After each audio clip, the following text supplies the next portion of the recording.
The rain had not eased since the morning of Henry's funeral, the sky pressing low and heavy, as though the heavens themselves bore witness. By the time I reached Charles Morton's downtown office, my shoes carried the weight of wet leaves and my coat clung damp against my shoulders. The waiting room smelled faintly of old leather and bitter coffee, a place where countless families had once sat to learn what life or death had decided for them. I folded my hands tightly in my lap, every tick of the clock reminding me that I was alone, now that my brother's voice had been lowered forever into the earth. When the door finally opened, Charles stood there, silver-haired and steady, as composed as he had been through every crisis of my adult life. He guided me into his private office, the air warm with lamplight and the faint scent of cedar polish. I braced myself for formality, but nothing could prepare me for the words he spoke. "Your brother Henry Ward has left you his estate in its entirety." His voice was calm, professional, but to me, the words rolled like thunder.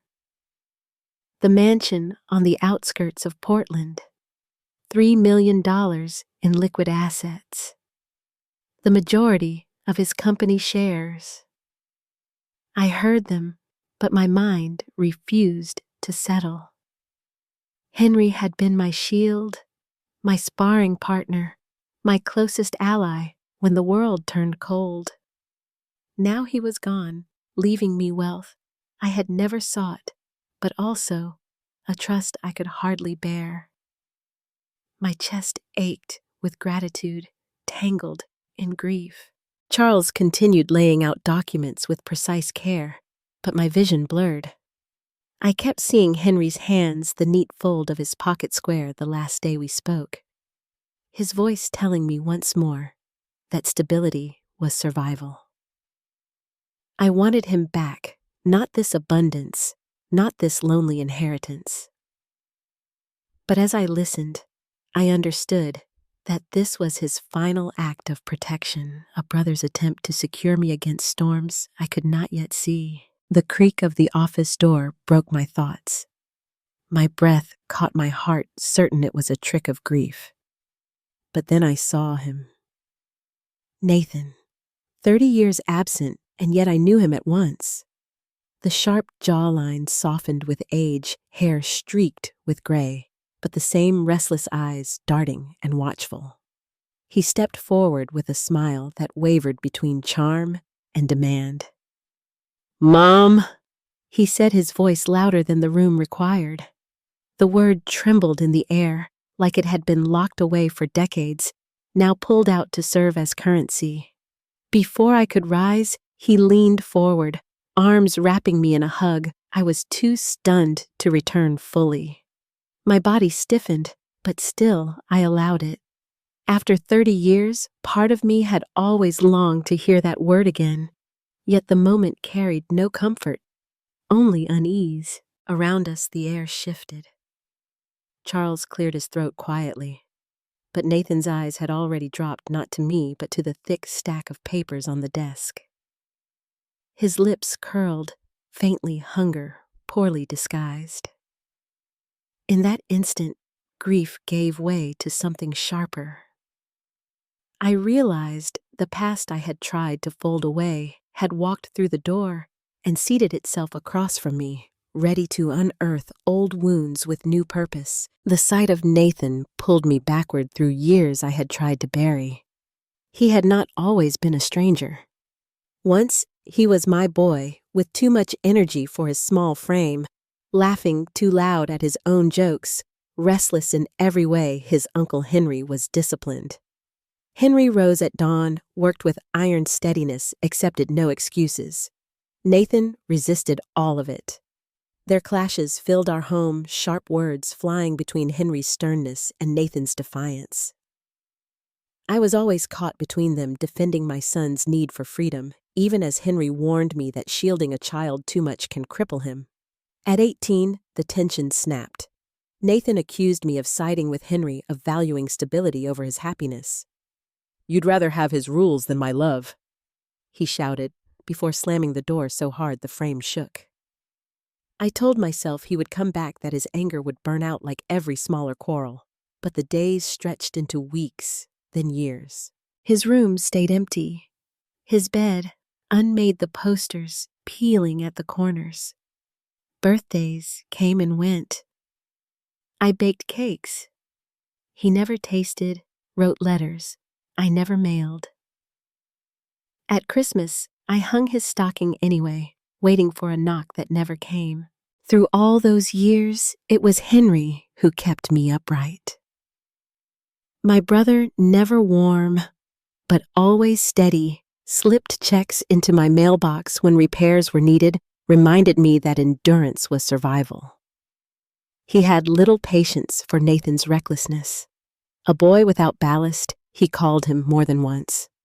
I bristled then, but now seeing Nathan after 30 years with his eyes fixed on Henry's fortune rather than on me, I understood why Henry's words had carried both warning and sorrow.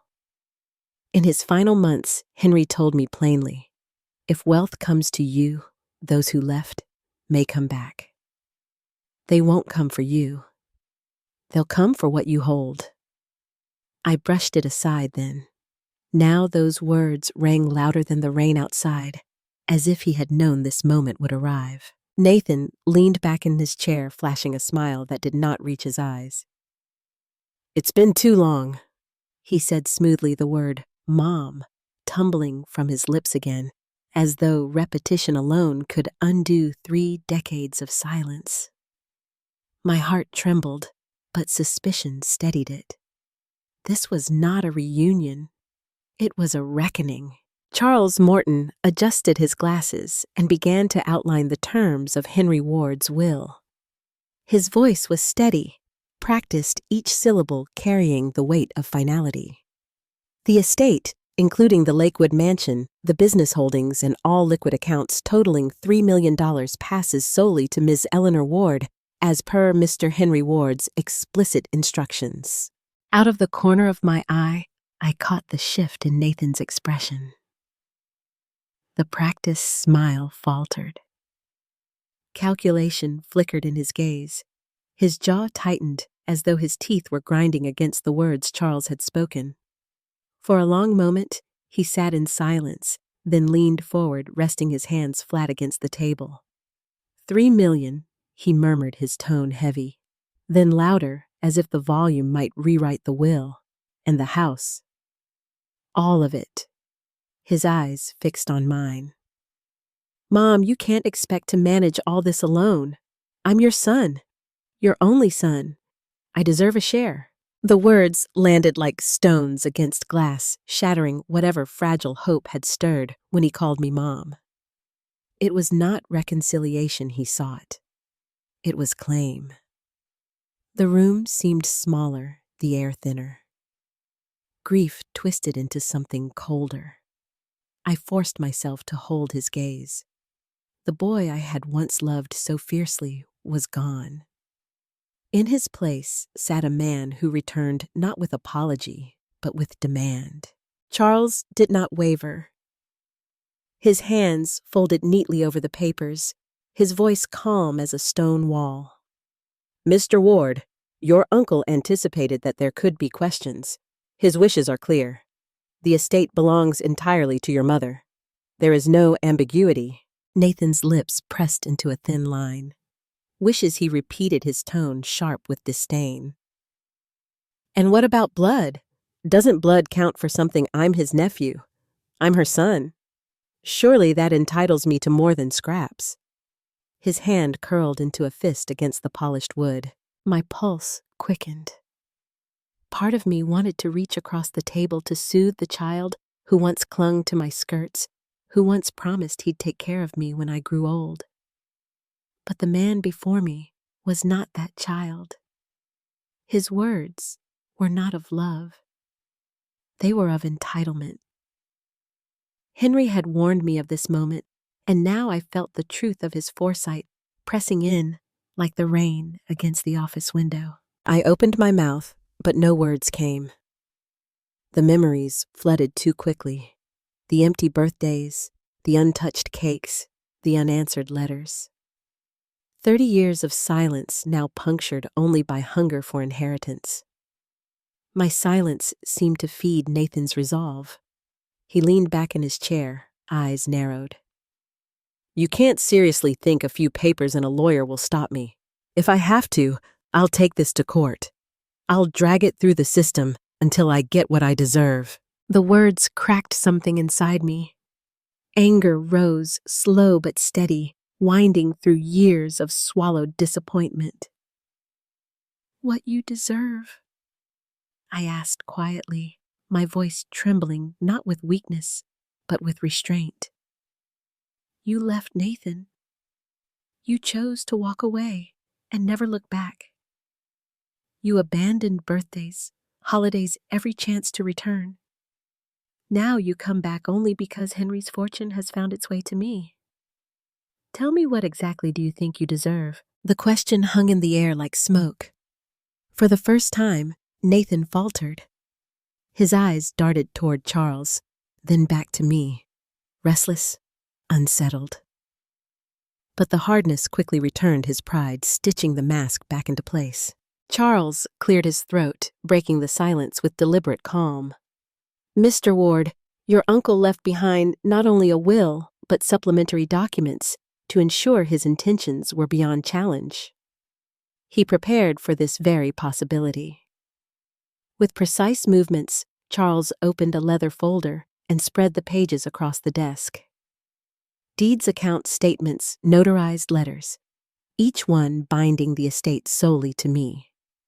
Finally, he placed a handwritten letter, Henry's bold script unmistakable across the pile. Your uncle wrote this with absolute clarity.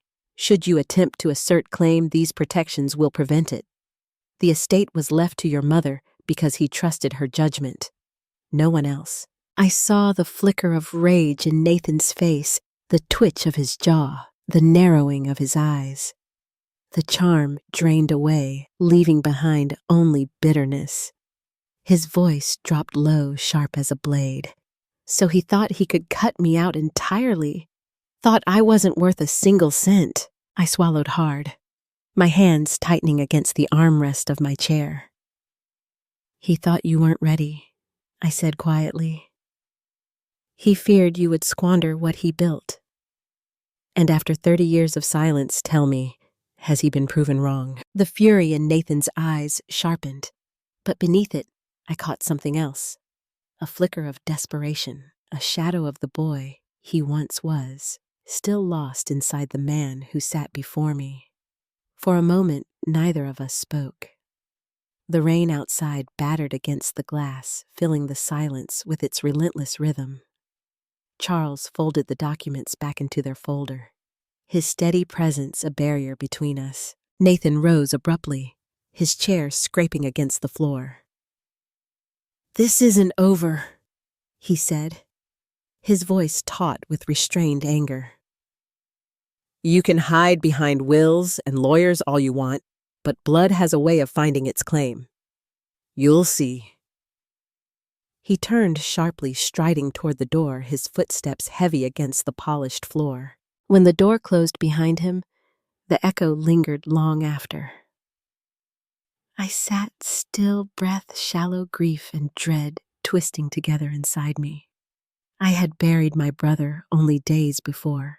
Now the son I had mourned for decades had returned not as the boy I remembered, but as a storm I had no choice but to weather. And Henry's warning, once only words, now stood before me as prophecy fulfilled. The mansion was quiet when I returned, its vast halls carrying echoes that grief sharpened into loneliness. I had set a kettle on the stove when the crunch of tires on gravel carried through the windows. My stomach tightened before the knock rattled the door. Nathan stood there, rain clinging to his coat, eyes sharp, but voice carefully softened. Mom, he began, his tone measured, almost gentle. I was young, angry. I made mistakes. Can't we start over? The words brushed against the softest part of me, the mother who had waited 30 years for this very moment. For an instant, I wanted to believe him, to gather him into my arms and erase decades of absence.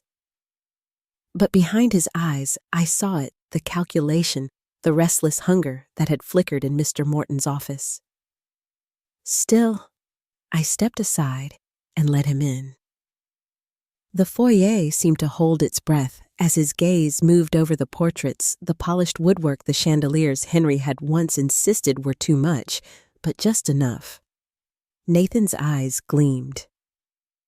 "This could be ours," he murmured. Then louder, turning back to me with a smile stretched too tight. "I'm your son, your only son. That has to count for something." I held myself steady, though my heart ached. "Family is proven by actions, not DNA," I said quietly. "Blood may link us, Nathan, but it doesn't entitle you to the life Henry built, or the trust he placed in me." The softness drained from his face, as though a mask had been ripped away. His jaw-clenched eyes flaring with something closer to rage. "You think a lawyer and some papers will stop me? I'll challenge it. I'll drag you through court until you break. You can't erase me." His words cut, but my voice found a calmness I hadn't expected. "You erased yourself the day you walked away. Henry only ensured you couldn't return for the wrong reasons." The kettle whistled faintly in the kitchen, slicing through the tension. Nathan stood rigid, fists clenched at his sides, but he said nothing more. When he finally turned and left, the slam of the door reverberated through the house, a sound as final as a gavel. The next morning, Charles Morton arrived, carrying a slim envelope sealed with Henry's insignia. He placed it on the dining table with reverence. "Your brother asked that this be given to you when the time came. He believed it might explain what his will could not." My hands trembled as I broke the seal and unfolded the letter. Henry's precise script filled the page, his words heavy with the weight of foresight. "My dear sister, if you are reading this, it means I am gone, and Nathan has returned. Know first that I never stopped loving my nephew. He had gifts, but he lacked discipline, and without discipline, gifts become ruin.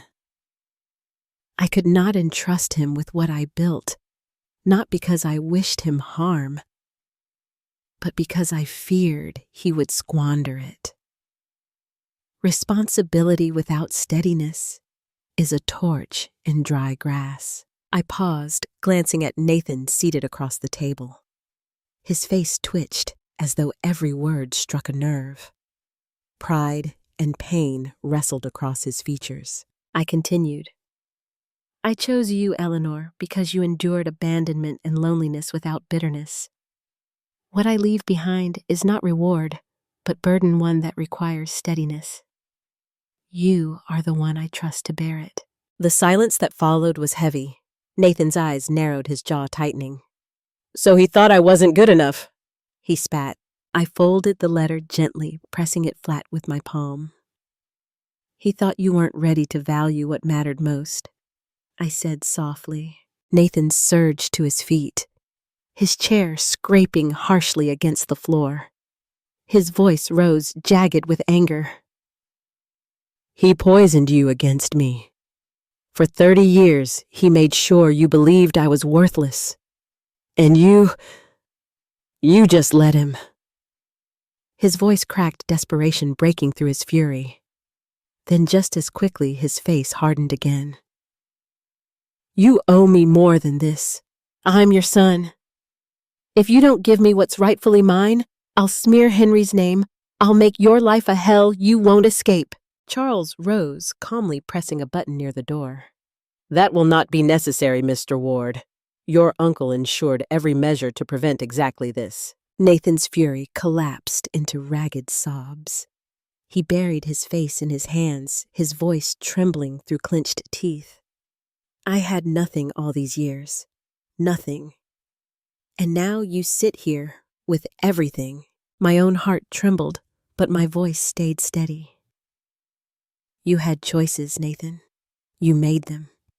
And no inheritance, no courtroom, no anger can undo that. Henry didn't cut you out. You cut yourself out long ago." The door opened and 2 security men entered. Nathan looked up, eyes red face twisted with betrayal. "You'll regret this," he muttered as they guided him out. When the door shut behind him, the echo of his footsteps lingered.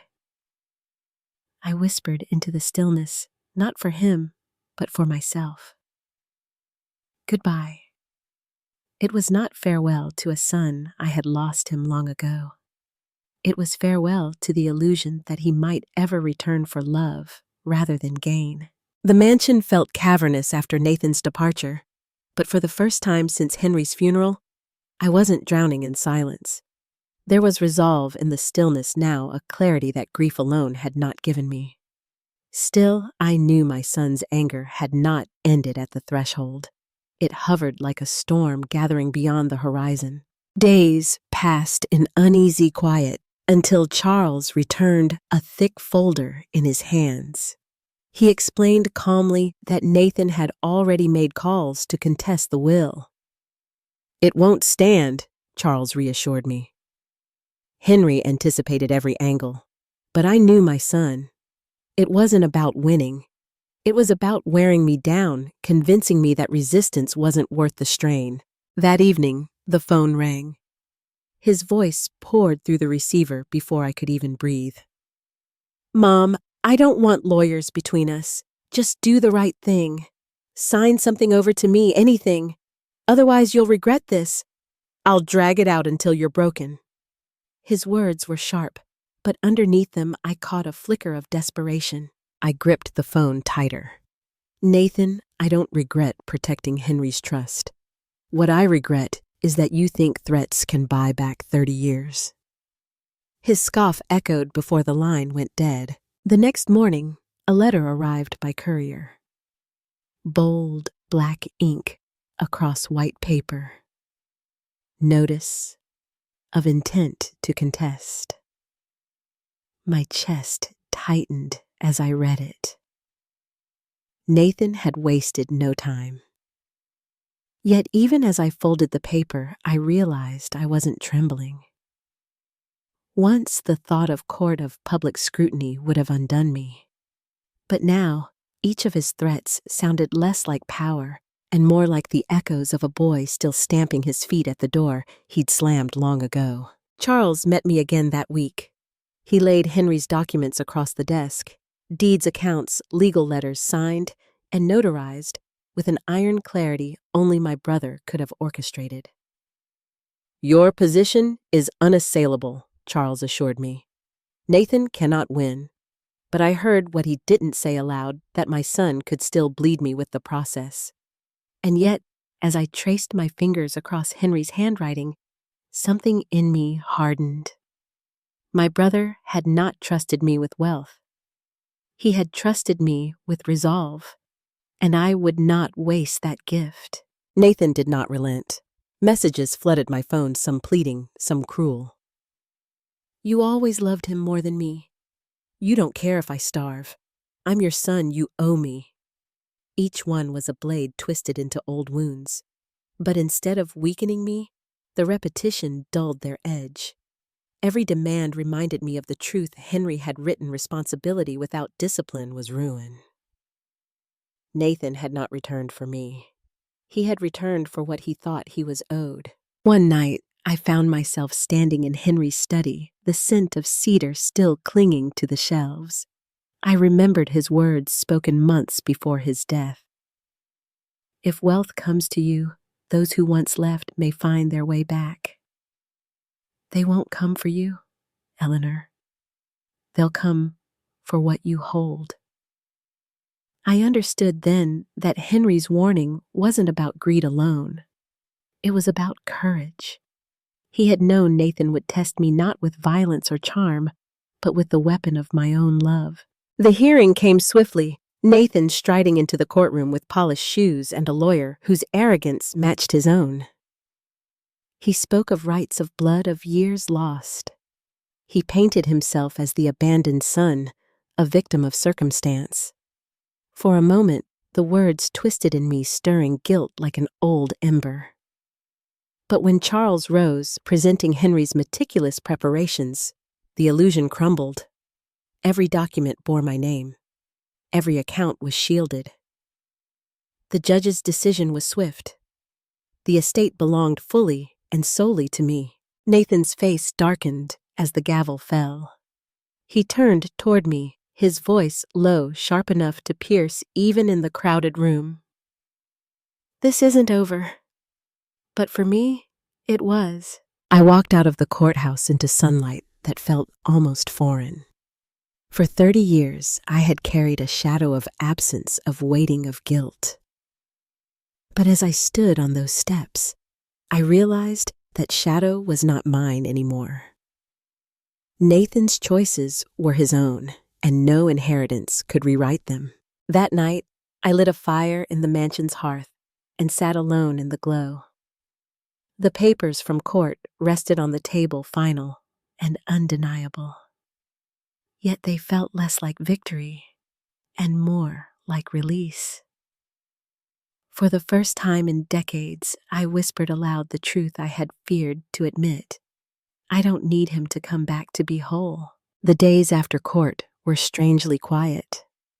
No more letters, no more phone calls, no more footsteps pounding against my door with demands. Nathan vanished as suddenly as he had reappeared, leaving only the echo of his threats and the ache of knowing my son had returned not to mend, but to claim. For a time, I walked the mansion halls and wondered if the silence might swallow me again. But it didn't. Instead, I felt something shift like a chain, loosening a burden I hadn't realized I'd carried, falling away piece by piece. I began with the study, Henry's old refuge. The shelves smelled of cedar. The desk still bore faint scratches from decades of use. I kept his chair, but I cleared the rest. Where there had once been financial ledgers and reports, I placed photographs, books of poetry journals.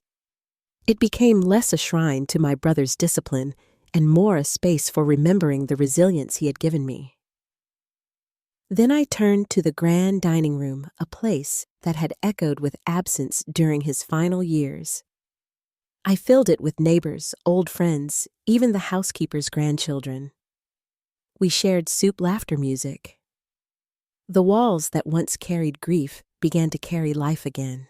When Charles came by with final documents, he found me on the veranda pruning roses. "Henry's legacy will endure," he said, handing me a set of papers. Together, we created the Henry Ward Scholarship Fund, a program for students who grew up as I once had, without stability or certainty of tomorrow. Watching those first applications arrive filled me with a quiet pride. My brother's wealth would not sit in silence. It would breathe in the dreams of those who needed it most. I also made plans of my own. I wrote my will carefully, not with bitterness, but with clarity.